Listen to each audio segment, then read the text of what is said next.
Bonjour à tous, c'est Claire, bienvenue dans cette vidéo. Je vais vous faire découvrir un tarot auto-publié qui est le Marshmallow Marseille. Donc Marshmallow, c'est les guimauves, les bonbons roses et blancs.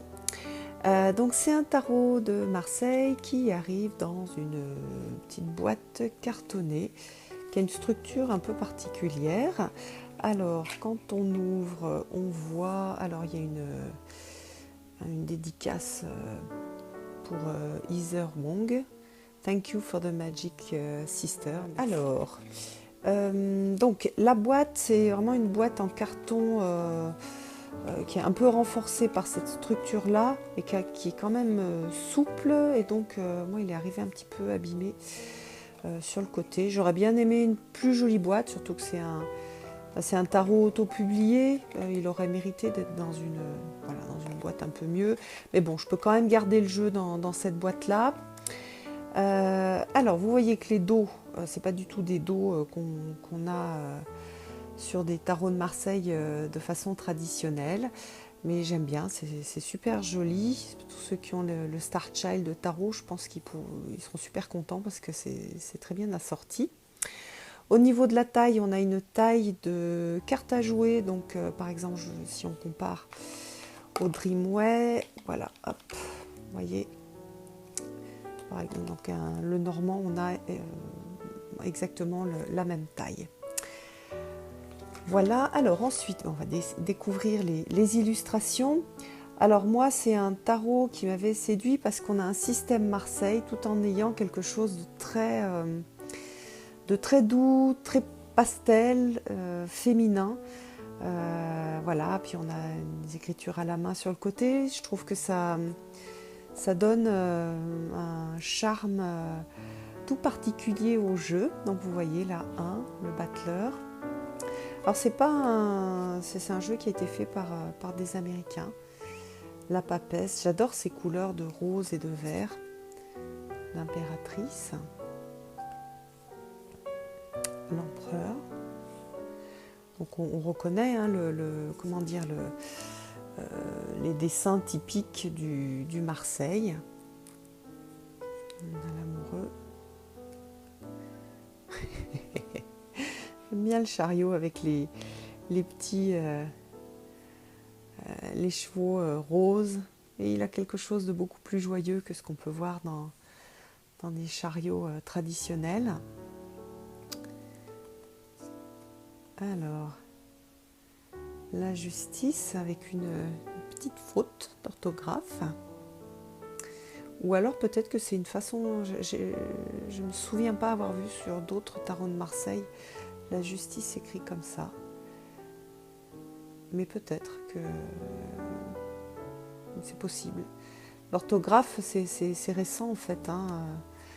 Avant, il n'y avait pas vraiment de règles orthographiques, en tout cas quand le tarot a été créé. Donc c'est pour ça qu'on trouve aussi on le trouve avec des orthographes différentes. Voilà, l'ermite, la roue de fortune, la force. J'adore, c'est vraiment joli. Vraiment, vraiment très, très, très, très joli et très réussi.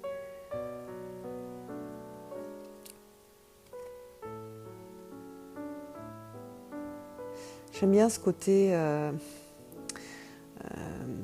que je suis toujours casse-pied sur l'orthographe, etc. Mais le côté vieillot en fait, ou presque enfantin, où on va découper les mots un peu n'importe où, sans suivre les règles.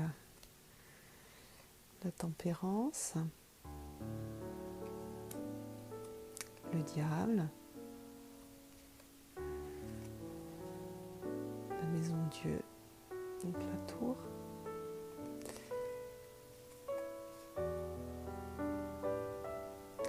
Et puis la carte qui fait que j'ai vraiment été séduite par ce jeu, c'est celle-ci, c'est la carte de la lune. J'aime beaucoup les couleurs, le bleu et le rose du ciel, les deux chiens, on retrouve les symboles typiques de la lune, mais voilà. Par contre, on a une lune de face, alors que dans le tarot de Marseille, la plupart du temps, on a une lune de profil. Mais j'aime énormément les couleurs. Le soleil. Le jugement. J'irai un petit peu plus vite pour les mineurs. Super beau aussi. Donc en fait c'est un peu un style de Marseille avec on voit quand même cette façon de dessiner du tarot de Marseille, mais ils se sont réappropriés en fait.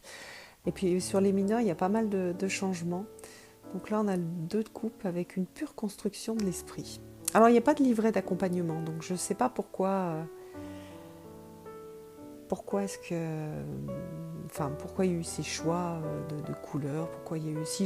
sur le site, ils disent qu'ils avaient envie d'un tarot qui soit moins dur, avec des couleurs plus douces. Une pure construction de l'esprit pour le 2 de coupe. 3, le 4.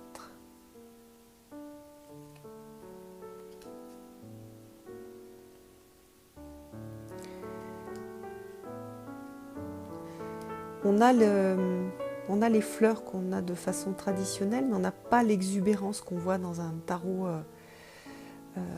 classique, tarot de Marseille. Le valet de coupe, très sympa. Le cavalier de coupe. J'aime bien l'expression des personnages, elle est vraiment chouette. La reine de coupe, le roi.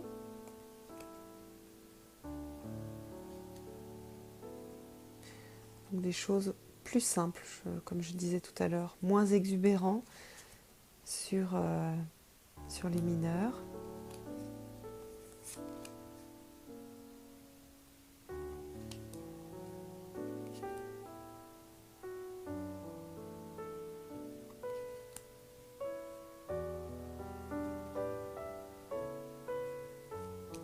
Je regardais un petit peu la façon dont les plantes ont été disposées. C'est assez particulier là. Le valet de denier, le cavalier de denier, la reine, le roi. Alors j'aime beaucoup la reine. Et en fait souvent j'aime pas en fait la reine de denier parce qu'elle a souvent un visage ingrat et je trouve ça un peu injuste. Mais ça correspond pas à la façon dont je vois la reine de denier. Donc là ça correspond beaucoup plus à mes visions de la reine de denier.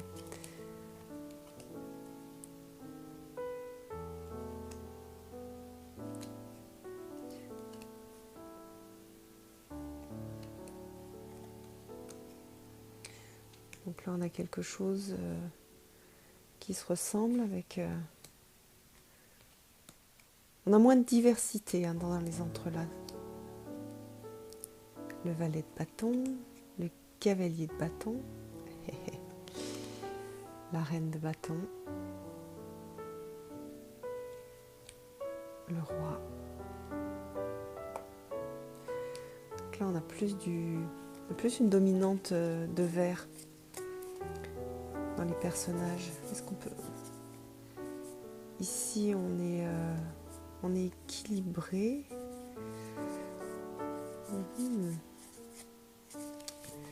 Et on va voir dans les épées, on a pas mal de roses. Les petites fleurs sont roses.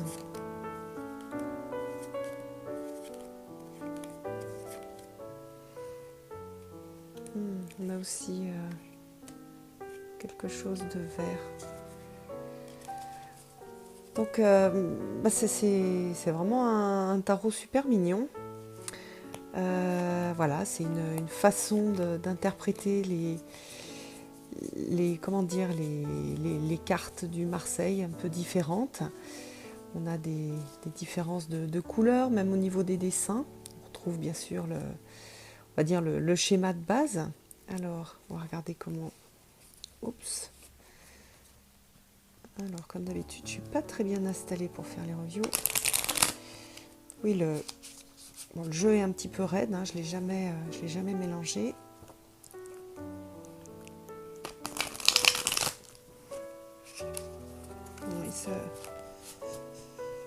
Les cartes sont pas très souples, donc il va falloir peut-être un petit peu de les mélanger beaucoup de fois pour qu'elles retrouvent une certaine souplesse. Un tirage. Regardez ce que ça donne.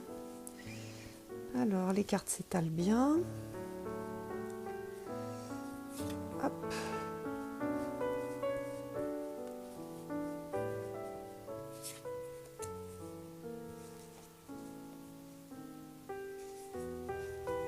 Oups. Voilà. Ah, c'est super joli. Je vais pousser un peu là. On a vraiment quelque chose de super joli. Ouais, il y a une sorte de tendresse, je trouve, qui ressort de ce jeu-là. C'est voilà, c'est très sympa, très doux. J'aime beaucoup. Voilà, puis après, on interprète comme un tarot de Marseille, c'est-à-dire que j'avais déjà fait une petite vidéo dessus. Donc on va utiliser, bon, pour les majeurs c'est plus simple, mais pour les mineurs on choisit avant de tirer les cartes quel système on va utiliser. Soit on le fait en intuitif, soit on le fait en suivant les définitions du Rider-Waite, soit on peut utiliser le tarot les principes du tarot de Jodorowsky. Pas dans les détails, mais sur les principes de signification des cartes. Donc voilà, je suis super contente de vous l'avoir montré, je suis bien contente de l'avoir reçu. Je trouve que c'est vraiment un petit jeu de Marseille ultra mignon, avec des couleurs super douces, donc il porte bien son nom. Oups, j'ai renversé certaines cartes. Voilà, alors après, il faut aimer le système de Marseille, et puis il faut avoir envie d'avoir un jeu qui n'est pas un jeu, on va dire, historique. Mais moi, je trouve ça super sympa. En plus, la taille, c'est une taille de carte à jouer, donc il est plus facile à brasser. Il a une taille qui est sympa. Comme les illustrations ne sont pas très détaillées, on peut... ça suffit largement pour profiter des illustrations. Donc voilà, puis j'adore la lune. J'espère que cette review vous aura intéressé, et puis je vous donne rendez-vous pour une prochaine vidéo. À bientôt!